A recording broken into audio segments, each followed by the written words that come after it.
Pada awal Maret silam, media massa ramai memberitakan sebuah keluarga di Polewali Mandar, Sulawesi Barat. Pasangan suami istri memperlakukan seekor buaya dengan amat istimewa. Pasangan itu bukan sekedar menganggap buaya sebagai peliharaan, melainkan dianggap sebagai kembaran anak mereka.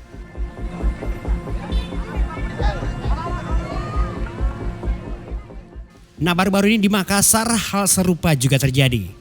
Sementara di Parepare, Sulawesi Selatan, hal ini juga pernah terjadi. Bahkan saat buaya itu sudah mati, dikuburkan layaknya orang yang meninggal.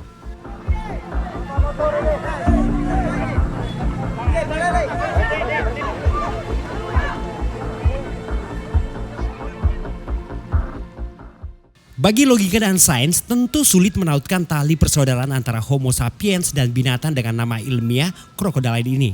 Satunya berkaki dua, yang lain berjalan merayap. Satunya hidup di darat, yang lain bersifat amfibi.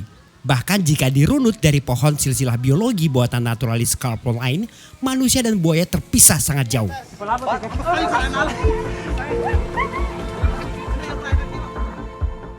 Namun di masyarakat Bugis ada sebuah kepercayaan yang berkembang bahwa semua manusia memiliki saudara dalam wujud buaya.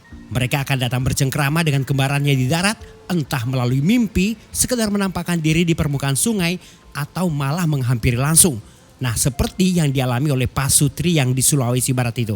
Bahkan jika ada orang mati tenggelam di sungai, acap kali sebagian orang mengatakan bahwa ini adalah peringatan dari kembar buayanya yang merasa tidak terawat. Alhasil sang buaya menarik paksa orang tersebut agar ia mendapat perhatian.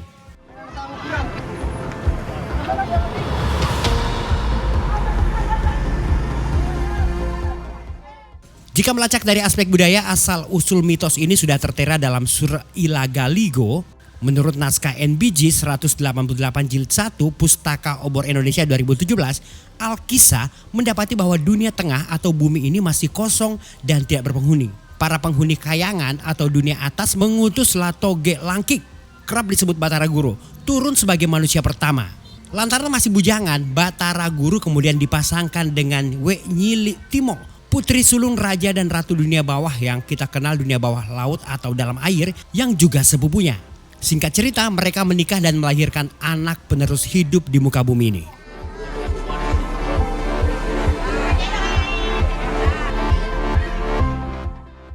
Salah satu bagian dari epos Lagaligo kemudian mengisahkan bahwa sang pencipta meminta Batara Guru dan Wenyili Timo untuk naik ke kayangan.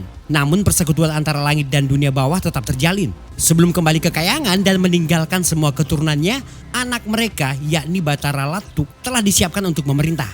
Batara Latu kelak menjadi Datuk Luwu, penguasa pertama kerajaan tertua di Sulawesi.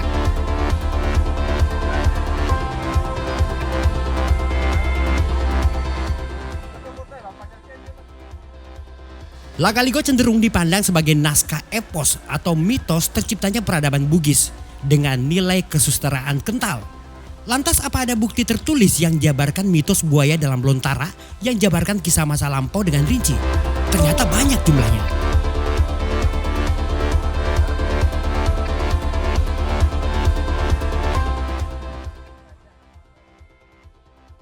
Makoto Ito, seorang peneliti asal Tokyo Metropolitan University, mengumpulkan beberapa buktinya dalam buku Jelajah Tiga Dunia Ilagaligo, penerbit Idinawa 2009. Dalam Lontara Sawito ada salah satu cerita tentang buaya manusia.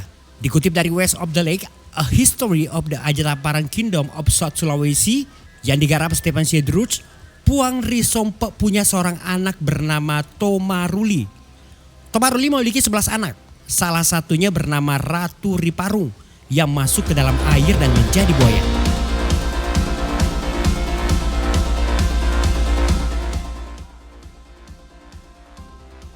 Paleteang memiliki seorang anak bernama Lacelak Mata. Lacelak Mata menikahi We Lampe Welua. Mereka punya 4 anak dan salah satunya masuk ke dalam air dan menjadi buaya. Menurut Ito, petikan kalimat dari Lontara Sawito itu hanya menyebut bahwa Ratu Riparung masuk ke dalam air. Mungkin tenggelam lalu berubah menjadi seekor buaya, ia pun menawarkan sebuah penjelasan. Kalau kita tambahkan beberapa kata lagi, mungkin maksudnya Ratu Riparung tenggelam dan orang berpendapat mungkin dia menjadi buaya. Itu ada di halaman 154.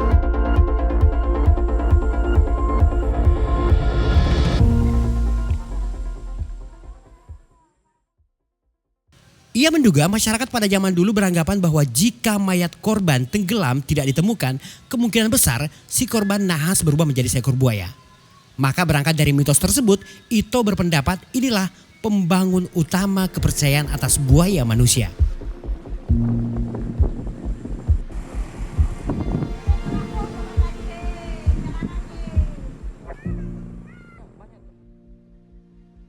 Salah satu ilmuwan asal Belanda turut mencatat banyak catatan kaki kepercayaan Bugis.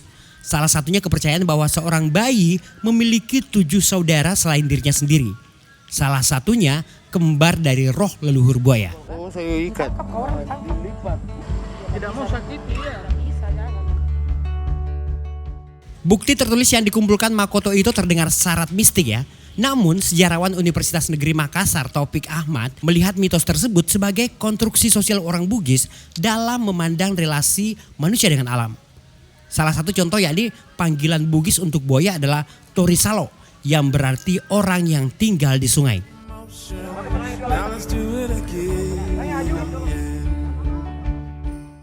Nah, Taufik juga teringat beberapa cerita perihal kemunculan buaya saat penduduk di kampung halamannya di Bone sedang berada di sungai. Seringkali sang saudara diminta untuk pergi lantaran khawatir kehadirannya akan menakuti masyarakat. Nah, buaya pula yang memberi pertanda alam jika sesuatu akan terjadi. Nah, itu kata Taufik.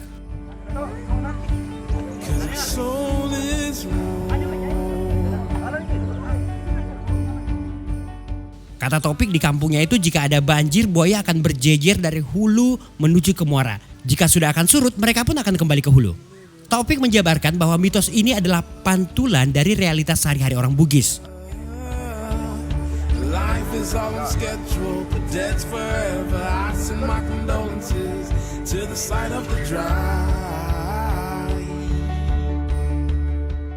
Berangkat dari pandangan bahwa sungai adalah tempat tinggal saudara, maka sungai berusaha untuk selalu dipelihara dan dirawat. Nah, ini dibuktikan dari kebiasaan orang Bugis zaman dulu membangun rumah berhadapan dengan bantaran sungai. Tetapi kearifan lokal ternyata tak bertahan digempur oleh peradaban. Nah, sekarang kan rumah itu banyak yang membelakangi sungai. Artinya sungai menjadi kotor, tempat pembuangan, tidak lagi dibersihkan. Dan cara pandang kita tentang buaya juga sudah ikut berubah.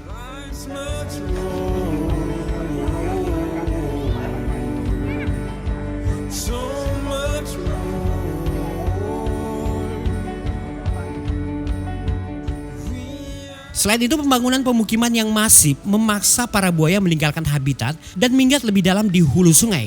Belum lagi menyoal masalah perburuan buaya untuk komunitas ekonomi.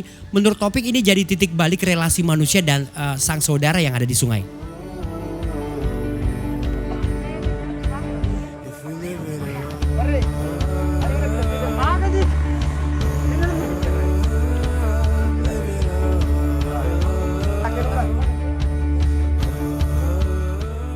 Mitos buaya sebagai upaya menjaga sungai dari pencemaran turut dipegang teguh oleh Ahmad Fauzi.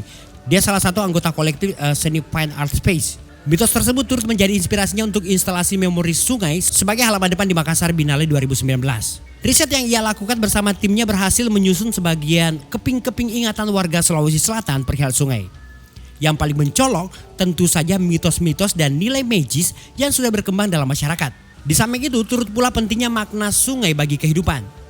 Sayang, mitos ini memudar dari benak penduduk, kedudukan dan kemuliaan sungai itu juga terkikis bersama dengan modernitas. Beragam kebiasaan leluhur sebagai penghormatan pada ekosistem juga sudah jarang dilakukan. Sungai tak lagi dianggap sebagai salah satu elemen penting dalam masyarakat. Ia kini dipandang sekedar tempat pembuangan limbah dan penyebab banjir. Masalah eksploitasi pun turut jadi perhatiannya.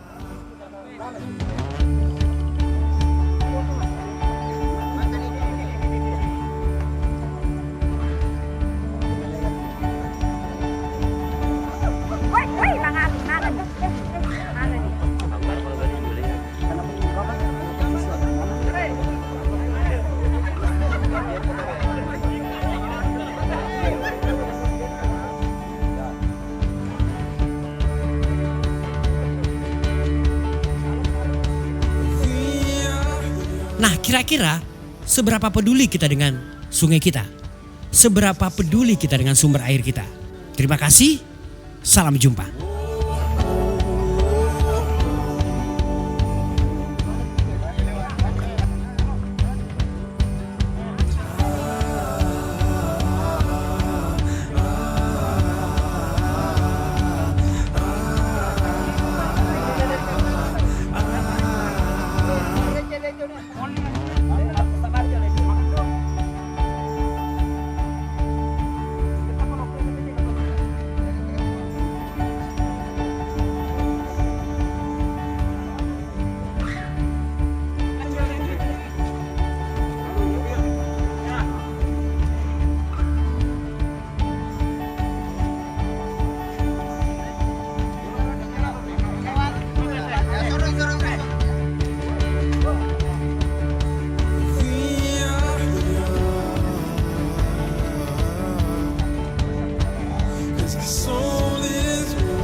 boleh matanong pa mo ni kay.